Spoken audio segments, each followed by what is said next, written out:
மிஷினரிகள் மட்டும் இல்லாட்டினா இந்தியா இடுகாடாக, அதாவது சுடுகாடாக இருந்திருக்கும் அப்படின்னு கூறியவர் தந்தை பெரியார். ஏன்னா இந்தியாவுல மிஷினரிகள் சாதிச்சது ஏதோ கொஞ்சம் நஞ்சம் கிடையாதுங்க, அது எக்கச்சக்கமான சாதனைகள் இருக்குதுங்க.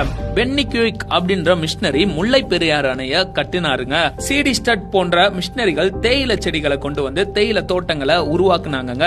மிஷினரி கிரகாம் ஸ்டைன்ஸ் யாருமே தொடாத குஷ்டரோகிகளை தொட்டு பராமரிச்சாருங்க.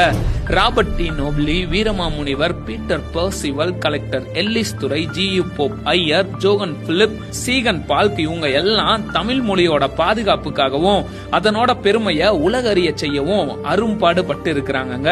மிஷினரி ராணியஸ் சிறை கைதிகளுக்குன்னு நல்வாழ்க்கைய உருவாக்குனாருங்க. 100க்கும் மேற்பட்ட பள்ளிக்கூடங்களை தென்னாட்டுல உருவாக்குனாருங்க. மிஷினரி ராணியஸ் அது மட்டும் இல்லாம ஆசிரியர் பயிற்சி பள்ளிகளையும் உருவாக்குனாருங்க. மிஷினரி ரிங்கல் தோப்பே பெண்கள் மாராப்பு சேலை அணிய இருந்த தடைய நீக்கிறதுக்காக அரும்பாடுபட்டாருங்க. தாழ்த்தப்பட்ட மக்கள் உயர வழிவகை செய்தாருங்க மிஷினரி ரிங்கல் தோப்பே. அடுத்ததா மிஷினரி வில்லியம் கேரி சதி என்னும் உடன்கட்டை ஏறும் கொடிய பழக்கத்தை ஒழிக்க பாடுபட்டாருங்க. பெண் மருத்துவ கல்விக்கு வித்திட்டு மருத்துவமனையை உருவாக்கியவர் தான் மிஷினரி ஐடா ஸ்கைடர் அம்மையார். ஓலை சுவடுகள்ல தவழ்ந்த தமிழ அச்சில ஏத்தி புத்தகங்களை அச்சடிக்க உதவியவர் தான் சீகன் பால் அப்படின்ற மிஷினரி. தரங்கம்பாடியில இவர் தான் பெண்களுக்கான முதல் தமிழ் பள்ளிய உருவாக்குனாருங்க. சிவகாசியில வெடிமருந்து ஆலைகளை உருவாக்கி உலக அளவுல பிரபலமாக காரணமானவர் மிஷினரி ராக்லாண்ட் தான். எடித் மேரி பிரவுன் அப்படின்ற மிஷினரி வட இந்தியாவில மருத்துவ சேவை ஆற்றியதோடு பெண்கள் மருத்துவ கல்வி கற்கவும் மருத்துவ கல்லூரிகளை ஆரம்பிச்சாருங்க. பிரான்சிஸ் சேவியர் ஐயா கடற்கரை ஓரங்கள்ல சென்று மீனவ மக்கள் நல்வாழ்வுக்குன்னு பாடுபட்டாருங்க. ஏமி கர்மைக்கல் அப்படின்ற மிஷினரி சிறு வயதிலேயே பெண் பிள்ளைங்களை இந்து கோயில்கள்ல தேவதாசி அப்படின்ற இழிவான பணிக்கு கொண்டு சென்று விடுகிற மூட பழக்கத்தை எதிர்த்து அதை தடை செய்ய அரும்பாடுபட்டாருங்க.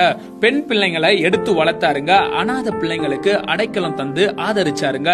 லண்டன் மிஷன் சொசைட்டி மூலம் கொண்டு வரப்பட்ட உருளைக்கிழங்கு, முட்டைக்கோசு, கேரட் இதெல்லாமே நீலகிரி பகுதியில விளைவிக்கப்பட்டன. விவசாயம் அங்க செழிச்சுச்சுங்க. மக்களோட வாழ்வாதாரமும் அதனோட சேர்ந்து உயர்ந்துச்சுங்க. ஈவ்லின் பிராண்ட் அம்மையார் அப்படின்ற மிஷினரி மூலமாக சேலம் கொல்லிமலை பகுதியில் இருக்கிற ஆதிவாசி மக்கள் நல்வாழ்வு அடைஞ்சாங்க.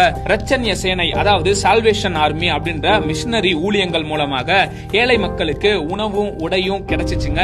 ஜான் டி பிரிட்டோ அப்படின்ற மிஷினரியோட கடுமையான மிஷினரி பணியின் மூலமாக ராமநாதபுரத்துல திருட்டு தொழில குலத்தொழிலாக செய்கிற மக்கள் எத்தனையோ பேரு நல்ல பாதையில கடந்து வந்தாங்க. ஆர்த்தர் மர்காஷியஸ் அப்படின்றவரு மருத்துவமனைகளை கட்டி ஏழைகளுக்கு மருத்துவ சிகிச்சையை அளிச்சாருங்க. பெண்களுக்கான ஆசிரிய பள்ளியை ஆரம்பிச்சாருங்க.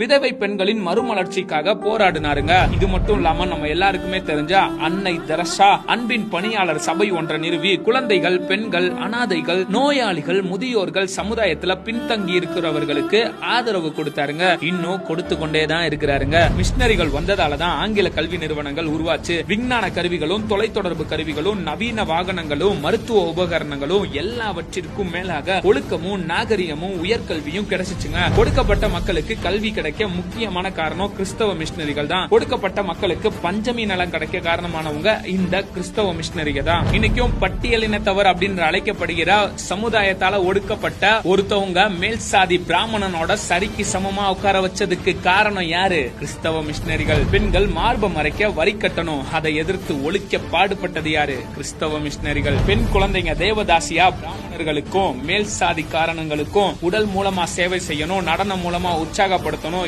இதை எதிர்த்து இதை ஒழிக்க பாடுபட்டது யாரு? கிறிஸ்தவ மிஷினரிகள். விதவை திருமணம், சாதி மறுப்பு திருமணம், பெண்கள் கல்வி, சதி ஒழிப்பு, சமத்துவம், சமதர்மம் இது எல்லாத்தையுமே நமக்கு கொடுத்து நம்மள வாழ வச்சது யாரு? நம்ம கிறிஸ்தவ மிஷினரிகள் தாங்க. இன்னைக்கும் இந்தியா தொழில் துறையிலையும் சரி, கல்வித்துறையிலையும் சரி வளர்ந்த நாடுகளோட பட்டியல்ல வருவதற்கு மிஷினரிகளோட கண்ணீரும் அன்பின் வார்த்தைகளும் கடுமையான உழைப்பும் மேலான தியாகமும் இயேசுவோட அன்புனால நிறைஞ்ச கிறிஸ்தவ மிஷினரிகளுடைய சேவை மட்டும் இல்லாட்டின்னு வச்சுக்கோங்களேன், இந்தியா இன்னைக்கும் இடுகாடாக தான் இருந்திருக்கும்.